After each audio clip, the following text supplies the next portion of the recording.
Welcome to Topper Biology. So today we are going to start the section 10.3 of this chapter, that is microbes in sewage treatment.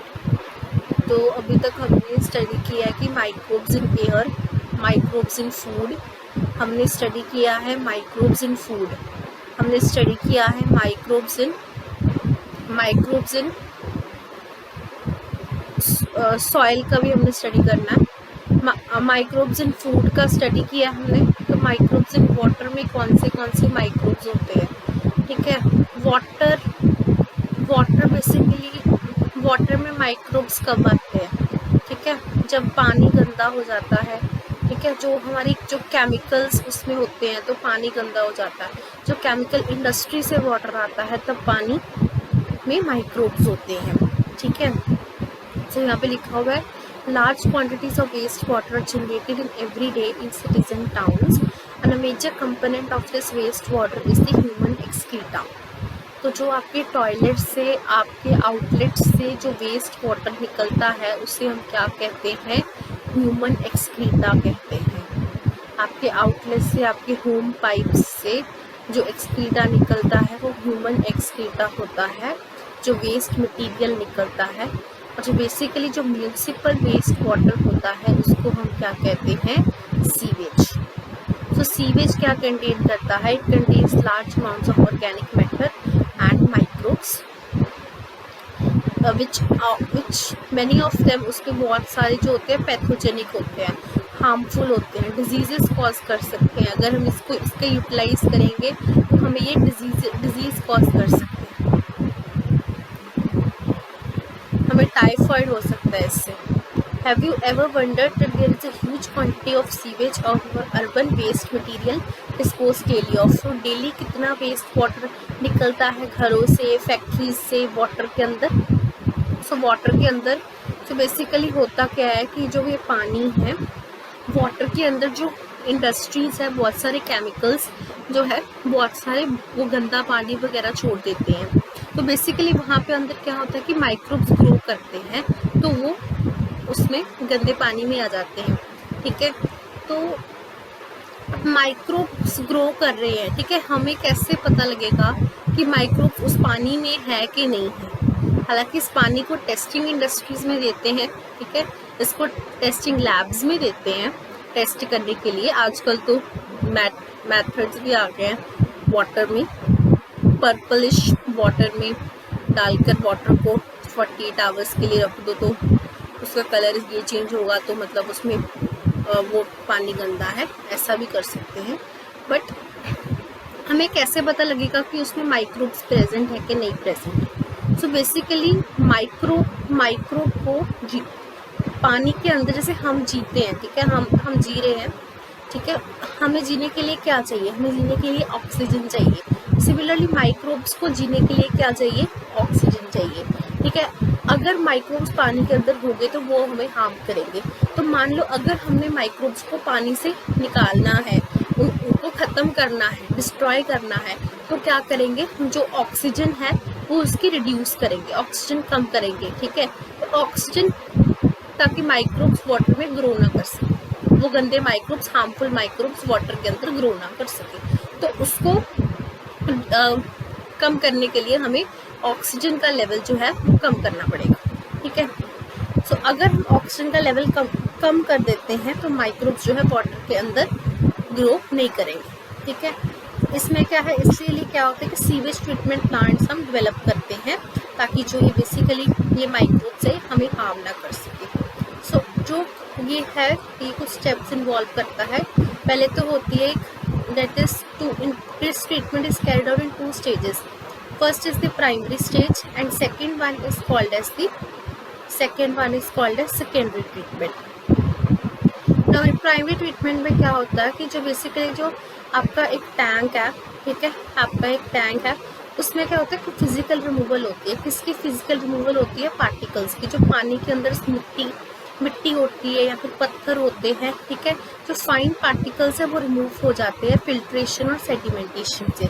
जो बहुत drips वगैरह, floating drips, ये सारे remove हो जाते हैं filtration के। जो ग्रिट्स होती हैं, स्मॉल पेबल्स वगैरह, वो सेडिमेंटेशन से मूव हो जाती है। बट जितने भी बड़े बड़े पार्टिकल्स जैसे जितने भी सॉलिड्स है वो नीचे सेटल डाउन हो जाती है। उससे हम क्या कहते हैं, उससे हम प्राइमरी स्लज कहते हैं। उसे हम प्राइमरी स्लज कहते हैं। जितने भी सॉलिड पार्टिकल्स है वो नीचे सेटल डाउन हो जाते हैं।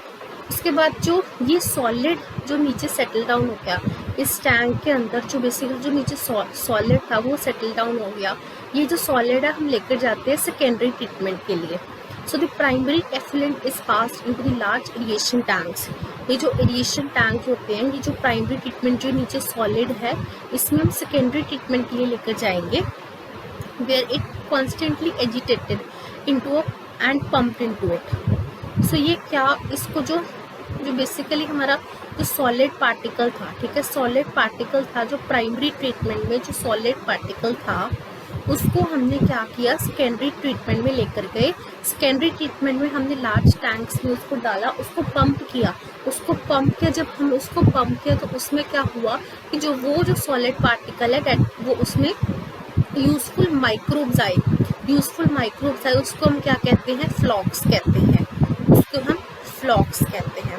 क्या कहते हैं उसको, हम फ्लॉक्स कहते हैं। फ्लॉक्स क्या, basically masses of bacteria associated with the fungal filaments to form the mesh-like structure. So basically fungal filament है, flocks basically पानी के अंदर थोड़ा सा मतलब वो बन जाता है ना, लाइक ब्लैक सा, उसे हम फ्लॉक्स कहते हैं। फ्लॉक्स आप सर्च करके देखना नेट से फ्लॉक्स की फोटो, या फिर मैं आपको दिखा देती हूँ।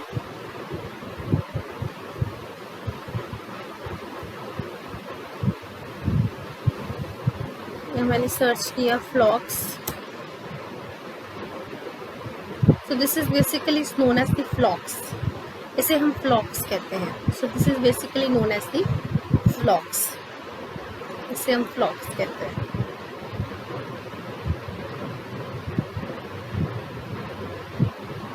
सो flocs is mesh like structures जो हमारे सॉलिड पार्टिकल से बना। So basically this significantly reduces the BOD. ये बेसिकली हम So while growing this microbes, they consume the major part of the organic matter in the effluent। जो हमारा solid particle था उसको हमने large aeration tanks में डाला। तो जब हमने solid particle को aeration tanks में डाला तो उसको हमने pump किया। जब हमने उसको pump किया तो उसमें useful microbes grow हुए।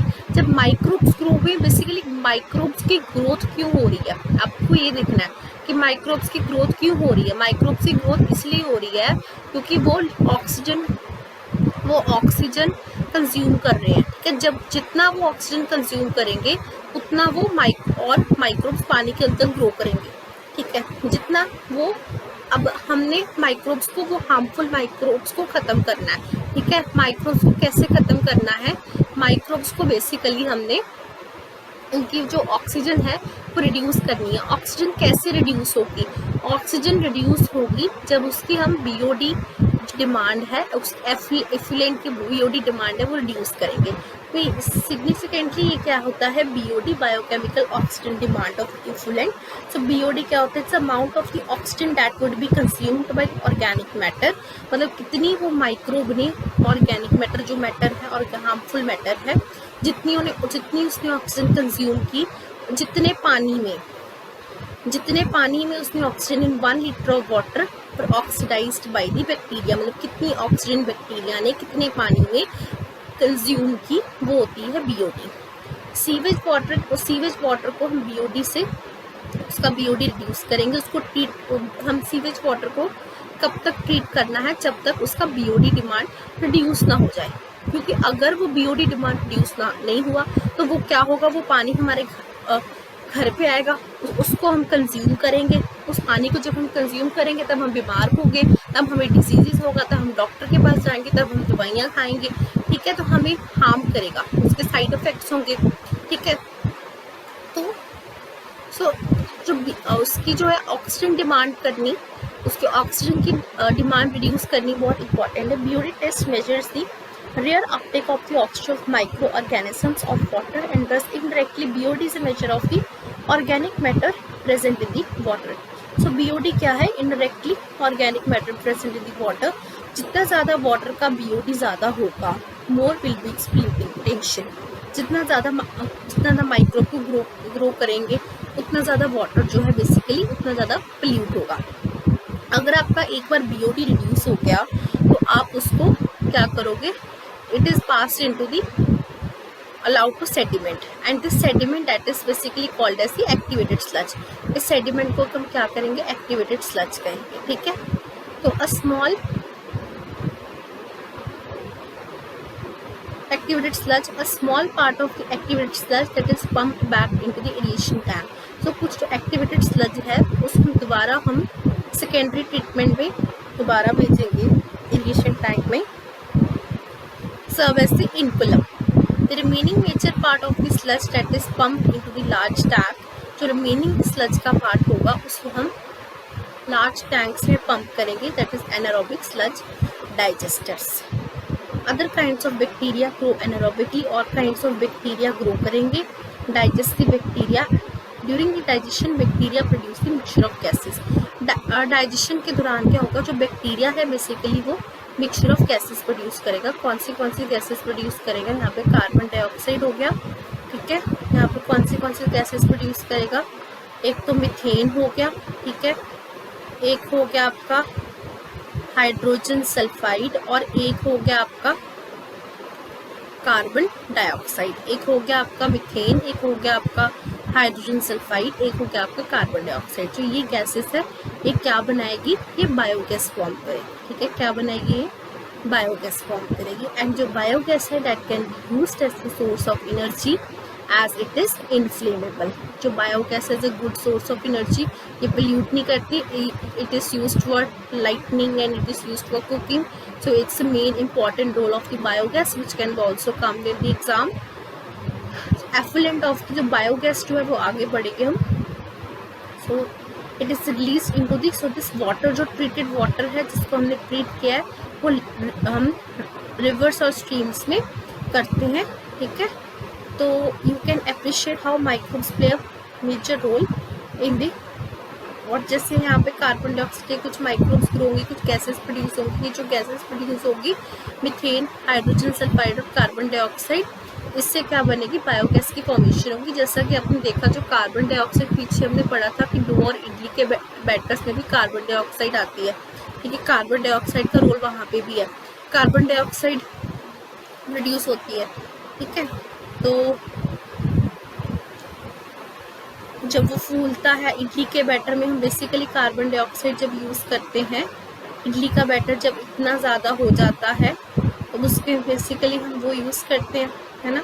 So this methodology has been practiced and in the world until date no man-made technology has been able to rival to microbial treatment sewage।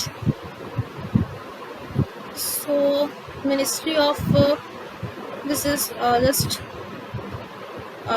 अगर हम बेसिकली सीवेज को ट्रीट नहीं करेंगे, ये लिखा हुआ है, अगर हम उसको ट्रीट नहीं करेंगे तो हमें वाटर बॉर्न डिजीजेस कॉज कर सकता है। आपको ये भी क्वेश्चन आ सकता है, name the water borne diseases in this, name the water borne diseases in this.